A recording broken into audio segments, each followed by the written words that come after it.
হঠাৎ উফন্দি উঠিছে পাগলাদিয়া নৈৰ জলস্তৰ। ভূটানত হোৱা প্ৰবল বৃষ্টিপাতৰ ফলত বৃদ্ধি হৈছে জলপৃষ্ঠ বৃদ্ধি হোৱাত বিপদসংকুলভাৱে যাত্ৰা ৰাইজৰ।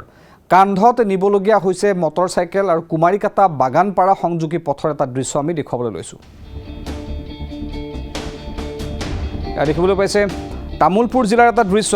কুমাৰীকাটা বাগানপাৰা সংযোগী পথত দলং নাই, ফলত এই ধৰণে পানী বঢ়াৰ পাছত নৈত বিপদসংকুলভাৱে এই ধৰণে যাত্ৰা কৰিবলগীয়া হৈছে। ভূটানত হোৱা প্ৰবল বৃষ্টিপাতৰ ফলত এই ধৰণে উফন্দি উঠিছে পাগলাদিয়া নৈৰ জলস্তৰ।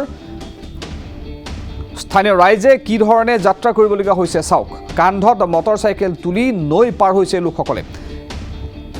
নৈৰ পানীৰ কি সোঁত, সেই সোঁতৰ মাজতে কি ধৰণে বিপদসংকুলভাৱে পাৰ হৈছে চাওক। এয়া তামুলপুৰ জিলাৰ ভাৰত ভূটান সীমান্তৱৰ্তী অঞ্চলৰ দৃশ্য।